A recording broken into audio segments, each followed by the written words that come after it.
Va-t-on manquer de pétrole dans 2 ans, en 2020? Eh bien, on voit ça.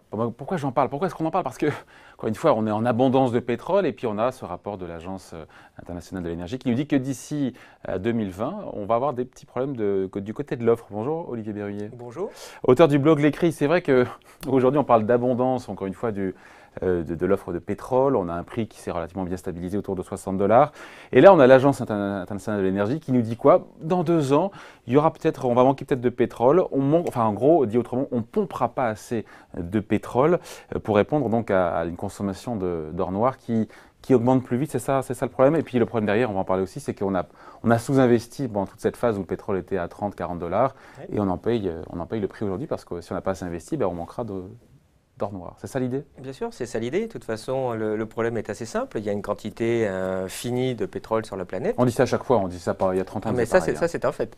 Ça, oui, mais à chaque fois, on va forer plus loin, plus profond. Oui, mais la quantité, vous avez un stock. Oui. Donc à un moment donné, on pioche dedans. Donc on est parti d'un stock 0, on pioche et un jour on arrivera à un stock 0. Donc on voit qu'à un moment, on va forcément passer par un maximum, c'est ce qu'on appelle le pic pétrolier. Toute la question c'est quand est-ce qu'il y aura ce pic pétrolier. Il y a 30 ans, on disait que dans 30 ans il y aurait le pic et maintenant on dit que c'est dans 30 ans. Pas tout à fait, les prévisions donnaient plutôt autour des années 2000 sur le pétrole conventionnel. En pratique, il est survenu autour de 2005-2010. C'est le pétrole de schiste qui a un peu complété, mais en tout cas, les estimations de l'époque étaient un tout petit peu... trop pessimiste, mais enfin à l'époque il n'y avait pas non plus, on parle des années 70, au moment où c'est le pétrolier Hubert aux États-Unis qui a créé cette théorie, en tout cas cette explication. À l'époque on n'avait pas les connaissances qu'on a aujourd'hui sur la géologie de la planète. Plus que le peak oil au niveau de l'offre, certains disent que le vrai peak oil il est au niveau de la demande avec le développement encore une fois des voitures électriques. C'est la question qui sera intéressante. Pardon, c'est connexe au sujet, c'est pas le sujet du jour. Non, mais en effet c'est une bonne question, mais en pratique c'est quand même assez peu probable puisqu'on voit aujourd'hui qu'on est toujours sur des augmentations assez fortes de la demande. Tous les ans, il y a de plus en plus de demandes de pétrole. D'ailleurs, il y a un graphique qui montre ça assez bien. On voit qu'en 2014-2015, on avait un besoin de 2 millions de barils en plus chaque année sur la planète, sachant qu'il y a aujourd'hui à peu près 98 millions, donc une centaine qui sont pompés. Donc et là, c'est 1 million. Tous les ans, il faut 1 million. Maintenant, ce qu'on projette dans les années à venir, c'est à peu près 1 million de croissance. Enfin, on voit que c'est la moitié vient de la Chine, négligeable.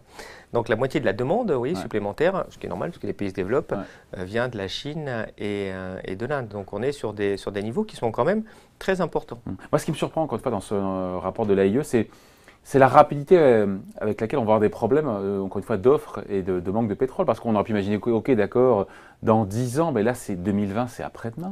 C'est là où, et aujourd'hui, on dit, partout, il y a trop de pétrole, on produit trop de pétrole, et dans 2 ans, on a un problème. Qu'est-ce qui trop de pétrole est exagéré. Non, on a eu de la chance, puisque, en tout cas, avec les techniques actuelles du pétrole de schiste aux États-Unis, les États-Unis ont pu répondre à la demande. Dans les 3 années qui viennent, toute la demande qui va arriver et qui est très importante va être fournie à 80% par les États-Unis. Les États-Unis sont d'atteindre à peu près 10 millions aujourd'hui de production. Peut-être qu'ils arriveront à 12, peut-être qu'ils seront le premier producteur dans 3-4 ans. Ils en consomment 20 ou 18. Oui, un peu. 18. C'est dans ces eaux-là. Et donc, on a vraiment de la chance qu'ils arrivent à répondre à ça. Ça risque de ne pas durer très longtemps, puisque le pétrole de schiste a des particularités qui font que les puits s'épuisent très vite, donc il faut sans arrêt en faire des nouveaux. Donc c'est quand même difficile de savoir où ils en seront dans 5 ou 10 ans malgré tout. En tout cas, il y a des gros débats théoriques pour voir s'ils vont arriver à garder ça très longtemps.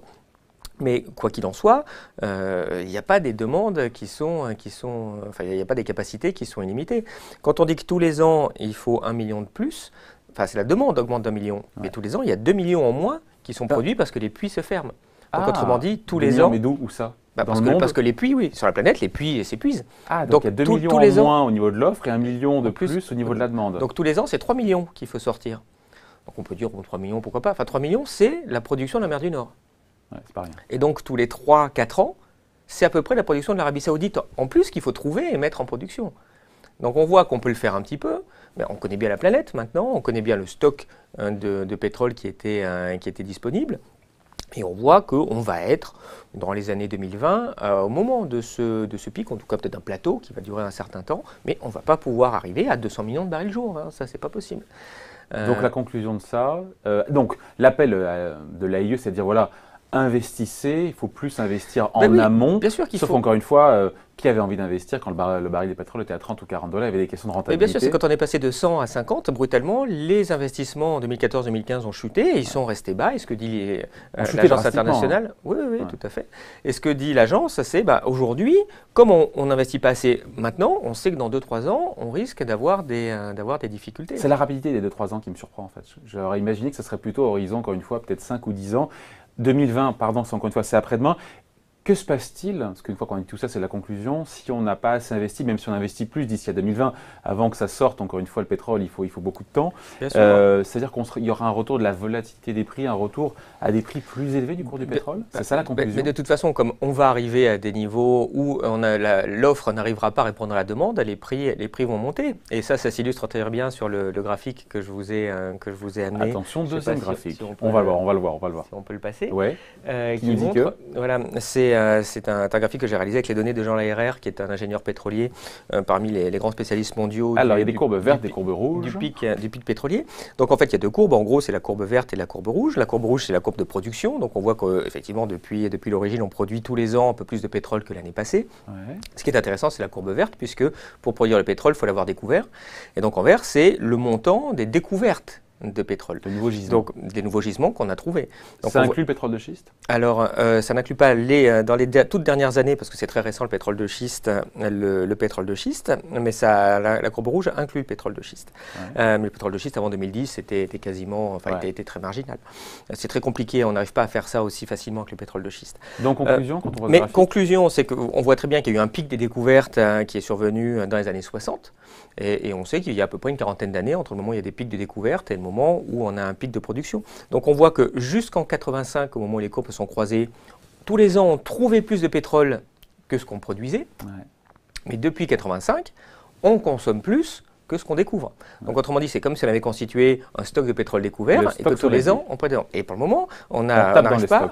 Oui, mais ce qui est normal, puisque le stock est fini dès le début. Donc toute la question, c'est la courbe rouge. On voit qu'elle va finir à un moment par descendre. Donc le moment ça dépend du pétrole de schiste américain. En fait, la variable clé, le tampon, ça sera le pétrole de schiste américain. Oui, mais qui décalera de 2 ou 3 ans le pic pétrolier. On est sur ces niveaux-là, puisque vous avez les consommations. Ça ne change pas la courbe, quoi. Donc ça dépend ce qu'on regarde. Bien sûr qu'on va dire, est-ce que c'est 2020 ou est-ce que c'est 2025 ? Enfin, si on prend un peu de recul, on voit qu'on a un problème dans les années 2020 sur le pétrole. Est-ce qu'on arrivera assez rapidement à basculer vers d'autres, comme vous le soulignez, sources d'énergie? Peut-être, mais enfin, on risque d'être rattrapé par une limitation de la quantité disponible avant qu'on ait pu trouver d'autres solutions. Dès 2020, c'est ça? Ça peut être ça, oui, tout à fait. En tout cas, c'est un risque assez fort. Merci pour ces explications. Donc, Olivier Berruyer, auteur du blog Les Crises. Merci. Merci beaucoup.